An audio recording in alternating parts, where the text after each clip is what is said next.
दोस्तों, हैदराबाद में असदुद्दीन ओवैसी ने मुसलमानों का आह्वान करते हुए कहा है कि वो साइंस पढ़ें, साइंसदान बने, अच्छी शिक्षा लें और बुद्धिजीवी बने, इंटेलेक्चुअल बने, खास तौर पर वकील बने।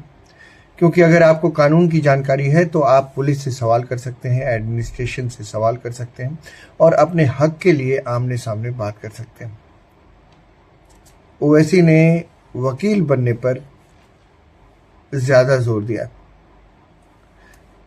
कुल मिलाकर उनका कहना यह था कि मुसलमान ज्यादा से ज्यादा संख्या में एजुकेट हों, वकील बने तो और अच्छा है। लेकिन एक और अपील ओवैसी को मुसलमानों से करनी चाहिए थी, वो उन्होंने की नहीं। उनके जैसे हर एक ऐसे मुसलमान को कहनी चाहिए जो खुद तरक्की पसंद हैं और मुस्लिम्स को तरक्की पसंद देखना चाहते हैं।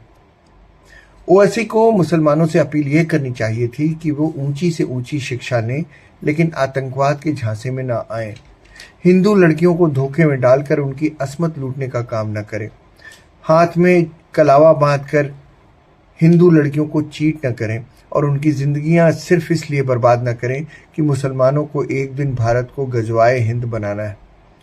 वो इसलिए डॉक्टरी न पढ़ें कि एक दिन अपनी ही मिट्टी के खिलाफ खड़े हो जाएं और अपने ही वतन का सीना बमों के धमाकों से चीर दें और लाल किले के सामने धमाका कर दें। ओवैसी को अपील करनी चाहिए थी कि मुसलमान युवा पढ़ाई करें, लेकिन पड़ोसी मुल्क पाकिस्तान की जासूसी करने में अपनी अक्ल जाया न करें।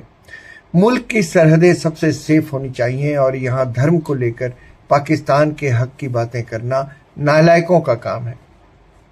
ओवैसी को ये कहना चाहिए था, नहीं कहा। ओवैसी बड़े पढ़े लिखे हैं, बैरिस्टर हैं, लंदन से पढ़ाई करके आए हैं।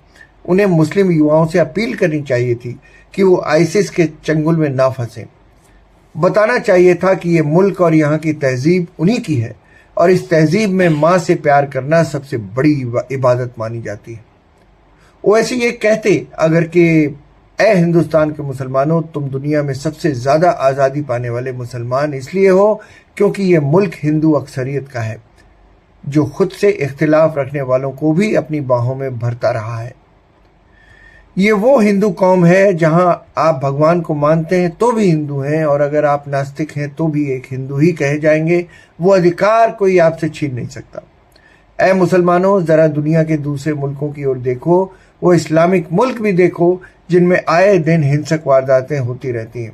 उन मुल्कों की ओर भी देखो जहां अक़लियतों को बराबरी के अख्तियार नहीं है। उन मुल्कों को देखो जहां इस्लाम के नाम पर औरतों और बच्चों को 200 साल पीछे ले जाया गया है और उनकी जिंदगियां नर्क बना दी गई। लेकिन मुझे मालूम है कि ओवैसी ये अच्छी अच्छी बातें क्यों कहेंगे, इससे उन्हें क्या मिलेगा। अखिलेश यादव अगर यूपी में मुसलमानों के नेता हैं तो यूपी में मुसलमानों की हालत इतनी खराब क्यों है, ये सवाल सबसे बड़ा है। क्यों नहीं उन्होंने अपने मुख्यमंत्री रहते मुसलमानों की मदद की, उनके बच्चों की शिक्षा दीक्षा मॉडर्न स्कूलों में कराई। क्यों मुसलमानों के बच्चों को मदरसे तक सीमित रखा? इसलिए कि उन्हें बार बार अक्सरियत का डर दिखाकर उनसे वोट लूटे जाएं और डरे हुए मुसलमान साल दर साल यूं ही लुटते हुए उन्हें वोट देते रहें।